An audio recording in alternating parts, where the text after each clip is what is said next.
हम लोग वॉक कर रहे थे तो वो अचानक से हमारे पास आया, लाइक वो बाइक पे था एंड वी जस्ट सॉ कि ही टुक ऑफ हिज पेंट्स। ये वो एक लफ्ज़ इस्तेमाल करते हैं लड़के, छानेबाजी है, छानेबाजी नहीं है।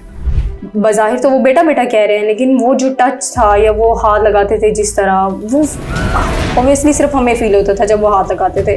अपना वो हाथ क्योंकि उसको टच किया था तो she just burn her hand her self पे, ये गंदा हो गया है। मतलब मुझे समझ नहीं आती कि मर्द हजरात को मतलब क्या सेटिस्फेक्शन मिलती है औरत सिर्फ एक जिस्म को हाथ लगाने से। हमें अब ये सवाल पूछने की बजाय कि आप सेक्सुअली हैरेस हुए या अब्यूज़ हुए, तो हमें ये पूछने की ज़रूरत है कि आप बचे हुए हैं।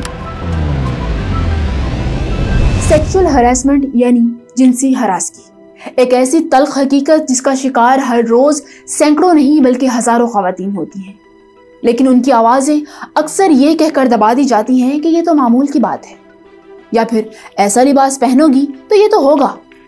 यानी हमारे मुआशरे की बेहिसी मुतासरीन की तकलीफ़ की आहों को बेआवाज़ कर देती है। लेकिन आज इस डॉक्यूमेंट्री के ज़रिए हम आपको चंद ख़वातीन की ज़ख्मों की ऐसी कहानियाँ सुनाएंगे जो शायद इस मुआशरे में फेस तो हम सब करती हैं मगर बता नहीं पाती। रफ्तार के शुरू के दिनों की बात है कि हम हायरिंग कर रहे थे, तो उस दौरान एक लड़की को हमने हायर किया। She was a fresh grad, नाज़मात की रिहायशी थी और बहुत ही ज़बरदस्त एनर्जी और आइडियाज़ वाली लड़की। उसकी फ़र्स्ट जॉब थी, उसने स्टार्ट किया, लेकिन जॉब स्टार्ट करने के तीसरे या चौथे दिन वो मेरे कमरे में आई और वो आके रोने लगी, और मतलब बहुत बुरी तरह रो रही थी। मतलब she was visibly shook up. तो मैंने उसको बोला, मैंने बेटा क्या हो गया, क्या मसला हो गया? कह नहीं सर मैं कंटिन्यू नहीं कर सकती। अच्छा मैंने कहा कोई हमारे ऑफिस में किसी ने किसी गड़बड़ कर दी, क्या किया? मतलब हम तो बहुत ही ज़ीरो टॉलरेंस है हमारी इस तरह की चीज़ों में। तो मैंने पूछा, मैंने बेटा क्या हुआ, क्या मसला हुआ? कह रही है जब मैं यहाँ से जाती हूँ तो मुझे गुरुमंदिर पे बस बदलनी होती है। मैं अंधेरा था वहाँ, मैं बस का इंतज़ार कर रही थी और एक लड़का आया बाइक पे और उसने मुझे फिज़िकली टच किया। अच्छा उसकी बात सुन के मुझे गुस्सा आ गया। मैंने बोला तुम लगाया क्यों नहीं उसको? मैंने कहा उसको तुमको लगाना चाहिए था। और मैंने कहा उसकी ऐसी की तैसी, उसने कैसे किया ये? मैंने कहा और लोग नहीं थे ये वो। अच्छा मुझे उस वक्त मैंने उसको जो कुछ भी कहा, बट वो रोती रही। वो रोते उसने कहा सर मैं नहीं आऊँगी, मैं नहीं आ सकती काम पे, I can not handle this. कहने को तो हम लोग एक बहुत अच्छी सोसाइटी में, बहुत सिक्योर सोसाइटी में, जहाँ बहुत अच्छे गार्ड्स हैं, सुपरविजन बहुत अच्छी है, वहाँ रहते हैं। लेकिन एक दफ़ा मैं और मेरी बहन हम लोग वॉक के लिए निकले हैं, तो एक लड़का जो कि बाइक में था, it's not a man, like लड़का नहीं कह सकते उसे, आदमी था वो, अबाउट 35 to 40 ईयर्स का। वो लाइक उसने, हम लोग वॉक कर रहे थे तो 2-3 मरतबा हमारी ही गली में उसने चक्कर लगाया। तो we were curious about this thing कि मतलब एक बंदा बार बार क्यों हमारी गली में आ रहा है। लाइक हम लोग वॉक कर रहे हैं और वो बार बार इधर उधर आ रहे हैं ना। तो हम लोग वॉक कर रहे थे तो वो अचानक से हमारे पास आया, लाइक वो बाइक पे था, बाइक की नंबर प्लेट नहीं थी और उसने हेलमेट लगाया हुआ था। एंड वी जस्ट सॉ कि ही टुक ऑफ हिज पेंट्स, और उसने अपनी शर्ट जो है वो अपने प्राइवेट पार्ट्स के ऊपर की हुई थी। और जैसे ही वो हमारे पास आया तो उसने अपनी शर्ट जो है वो लाइक अपने प्राइवेट पार्ट शो करा दिया। उसने जैसे ही ये किया तो हम लोग चीखे, हम लोगों ने आवाज़ें ऊंची ऊंची लगाई क्योंकि गार्ड्स थे वहाँ पे। लेकिन उनके आने से पहले तक ही, लाइक जैसे ही हम लोगों ने गार्ड्स को आवाज़ दी, गार्ड्स के आने से पहले ही वो वहाँ से जा चुका था। जब मैं मैट्रिक में थी, हमारे एक मैथ्स के सर थे, तो वो जो थे ना, मतलब उनकी एक चीज़ होती है गुड टच और एक बैड टच होता है। तो वो कभी कभार आते हैं आपको, मतलब लेक्चर के दौरान आके ना टच करते कि आपके कंधे पे टच कर रहे हैं या आपके कमर पे हाथ लगा रहे हैं, आपको अंडर गारमेंट्स को टच कर रहे हैं। कहने को तो वो हमें बेटा बेटा कह रहे होते थे ना कि हाँ बेटा ऐसे, कि बेटा ऐसे, बेटा ये, बेटा वो, बेटा ये। लेकिन उनका जो टच होता था वो गुड टच फील नहीं होता था। वो लेक्चर के दौरान आके आपकी थाई पे हाथ रखना और कहना कि बेटा आपको समझ आ रही है, इस तरह बात करना। तो अंडर गारमेंट्स को छू लेना, कमर पे हाथ लगा लेना। लाइक वो कमर पे आए, मतलब जैसे आप बैठे हुए हैं और उन्होंने आना, कमर पे हाथ लगाना और लाइक उसे बार बार रैप करते रहना। ये गुड टच में नहीं आता ना, इस तरह कि कोई भी आप ग्रोइंग, मतलब आप भी बड़े हो रहे हैं तो आपको कोई हाथ लगा रहा हो तो आपको अच्छा नहीं लगता, चाहे वो कोई भी हो, आपका अब्बू हो, आपके भाई हों या आपके उस्ताद हों। वो एक गुड टच उनका फील नहीं होता था। उस वक्त मुझे जिस चीज़ का एहसास हुआ कि हम सेक्सुअली हरास होने की तकलीफ को समझते ही नहीं है, मेजॉरिटी ऑफ द मैन। हाँ, जो कुछ मर्द भी हैं जो खुद गुजर चुके होते हैं इस चीज़ से, उनको समझ में आती है, लेकिन हम रिलेट ही नहीं कर पाते। तुमने थप्पड़ क्यों नहीं लगा दिया, तुमने शोर क्यों नहीं मचा दिया, क्योंकि हमको उस मेंटल ट्रॉमा का और उस फीलिंग का एहसास ही नहीं होता जो हरासर अपने विक्टिम्स को के साथ कर देते हैं। मुझे उस दिन गुस्सा भी आ रहा था कि यार इतनी अच्छी रिसोर्स थी, इतनी मुश्किल से मिली थी, अब पता नहीं मिलेगी नहीं मिलेगी। मतलब मुझे तो एक प्रोफेशनल लॉस हो रहा था। लेकिन फिर मैंने ये रियलाइज़ किया कि ये रफ्तार का लॉस नहीं है, ये पूरे पाकिस्तान का लॉस है कि कितनी लड़कियां। और फिर हुआ ये कि उसके बाद मैंने अपने ऑफिस में जो 4-5 और लड़कियां थी, NED की थी, कराची यूनिवर्सिटी की दूसरी थी, उनसे पूछा। मैंने कहा यार, मैं नाम लिए बगैर बताया नहीं उनको कि इसके साथ, मैंने कहा ये एवरीबडी रिपोर्टेड कि उनके साथ पब्लिक प्लेसेस पे ये होता है। 100% लड़कियों के साथ सेक्सुअली हरास किया जाता है उनको, बस स्टॉप्स पे घूरने से लेकर, जुमले कसने से लेकर, फिजिकली टच करने तक होता है। हमें अब ये सवाल पूछने की बजाय कि आप सेक्सुअली हैरेस हुए या अब्यूज हुए, तो हमें ये पूछने की ज़रूरत है कि आप बचे हुए हैं, और अगर आप बचे हुए हैं तो आप कैसे बचे हुए बेसिकली, बिकॉज ये इतना ज़्यादा कॉमन हो चुका हुआ है और इतना कॉमन है बेसिकली।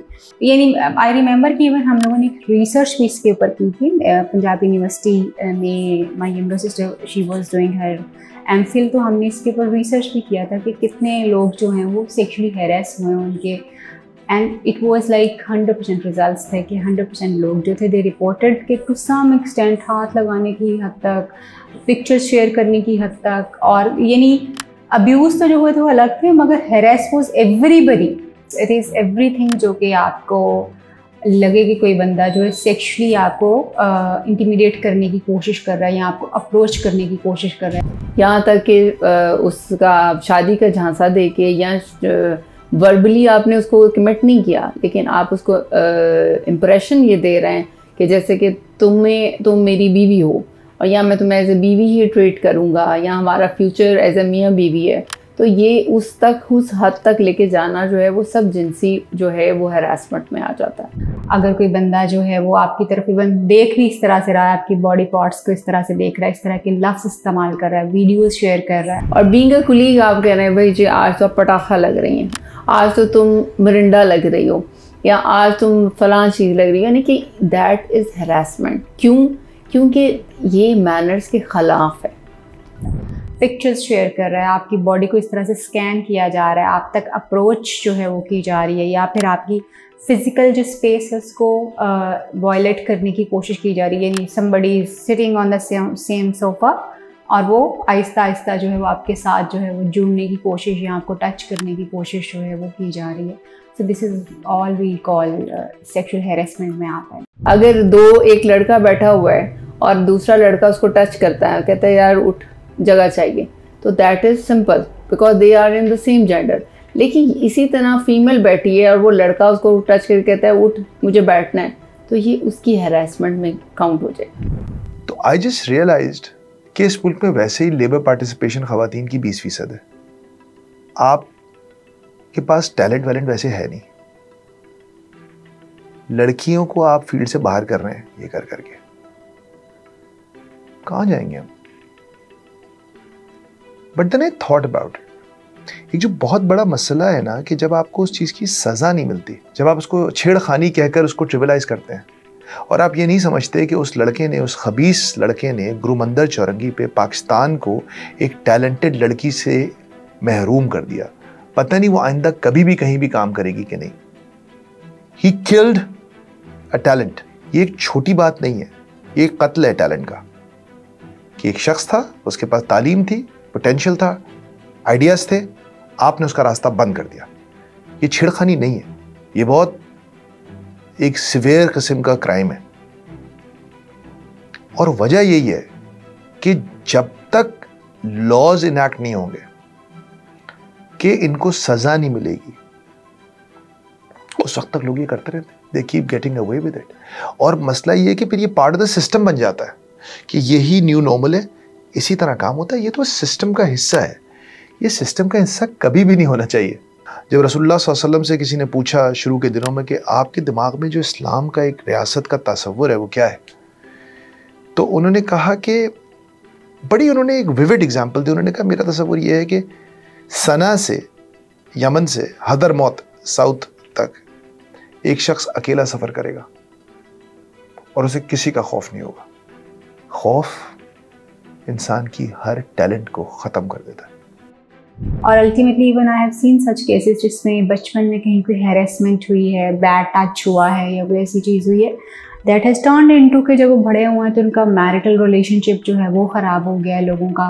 आप सोचें कि अगर एक बच्ची को 13 साल की उम्र में हरास किया जा रहा है, उसने आज आके 18 साल में या 20 साल में उसकी शादी होनी है, उस शादी की होने तक उस पिक्चर को वो कहाँ तक खींच के ले जा चुकी होगी। They could not even consummate. वो डर और खौफ उसी तरह से जो है वो चल रहा है कि शायद ये कुछ हो रहा है, कुछ गलत है। इनसेंसिटिविटी देख के लगता है कि लोग ये कहना शुरू हो गए ये तो होता ही है।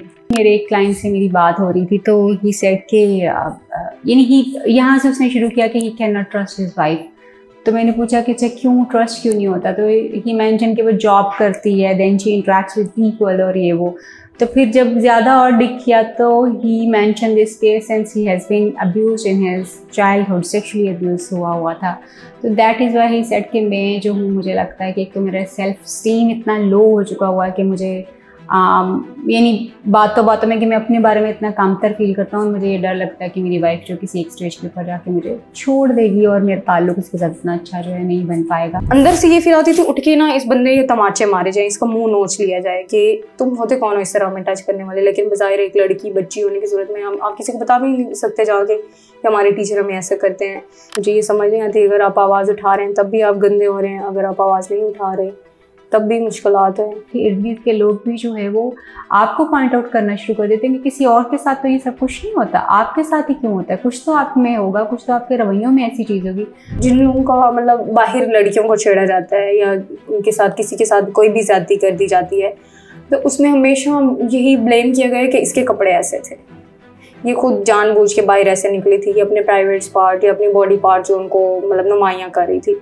लेकिन यूनिफॉर्म में आप मुझे बताएं कि क्या लिबास में क्या नुमायाँ होता है। आप शलवार कमीज़ में होते हैं, आपने अपना दुपट्टा पहना होता है। सो हम यहाँ पे विक्टिम ब्लेमिंग जो है वो ज़रा ज़्यादा करते हैं, which creates a lot problem for the victims या सर्वाइवर्स, जिनके लिए मसला ये हो जाता है कि वो ना किसी को बता सकते हैं कि जी उनके साथ ये हो रहा है और इनके साथ ही परमानेंट बेसिस के ऊपर हो रहा है। अगर वो बताएंगी तो देर इज़ 100% चांस कि उनको आगे अगर वो बिलफर्ज उनको जॉब से निकाला जाता है या फिर वो खुद जॉब छोड़ देती हैं, उनको अगली ऑर्गेनाइजेशन जो है वो जॉब पे नहीं रखेगी कि ये तो इसका तो काम ये है बोलना, ये तो बोल देगी और ये कुछ भी बोल सकती है, अगर इसने ये बोल दिया है तो इसलिए इसको कंसिडर ना ही किया जाए। मुझे नहीं समझ आती हैं ये चीज़ें कि मतलब मेल मेंटेलिटी क्या है। इस वाक़ये से पहले मैं उसको उस सीरियसनेस के साथ शायद महसूस नहीं करता था जो करनी चाहिए।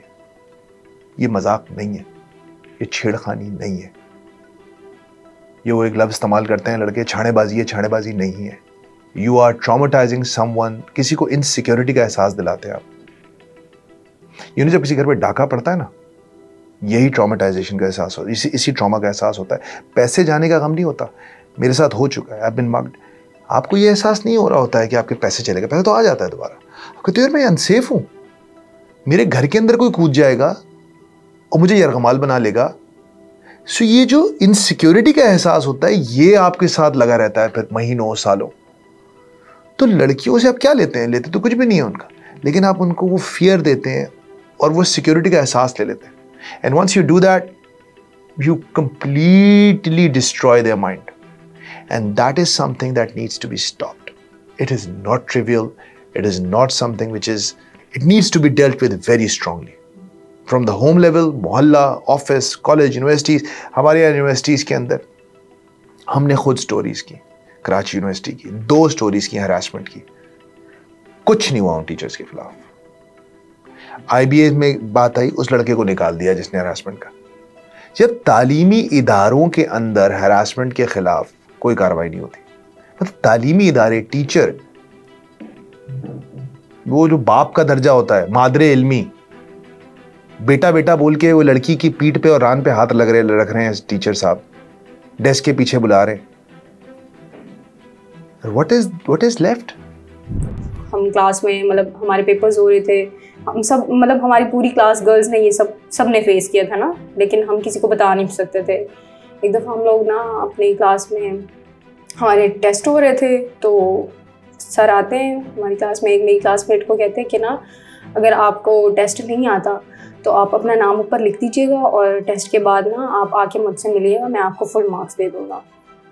तो उस पर मेरी जो दोस्त थी, उन्होंने क्लासमेट थी, उन्होंने सर के मतलब फेस पे क्लिपबोर्ड भी मारा था और उन्होंने मतलब बोला था सर को इस तरह ये क्या हरकत है, लेकिन सर उसके बाद भी बाज नहीं आए थे। वो कहते थे कि मैं तो अपने बच्चे समझता हूँ, लेकिन इन लोगों को उस्ताद की कदर नहीं है। लेकिन वो जो एक हाथ लगाने से आपको फील आती है, उनके हाथ से वो गुड फील नहीं थी।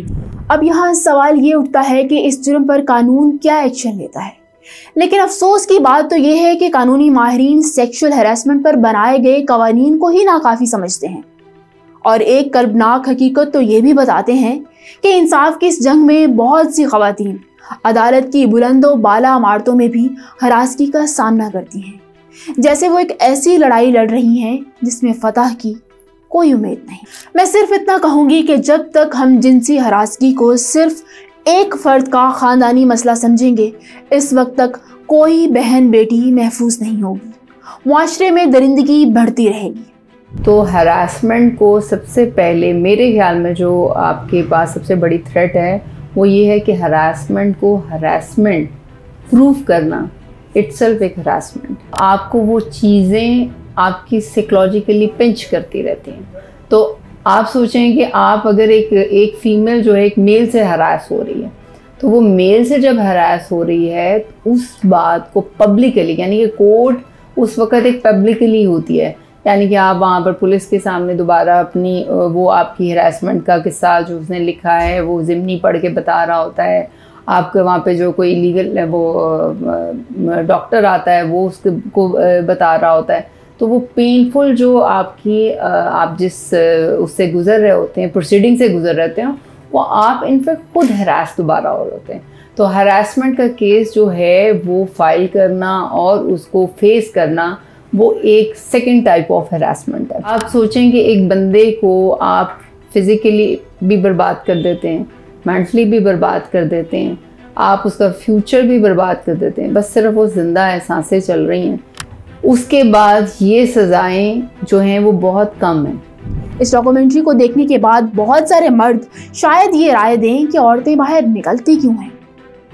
वो ज़रा ये जवाब भी ज़रूर दें कि अगर अकेली औरत महफूज नहीं है तो किससे।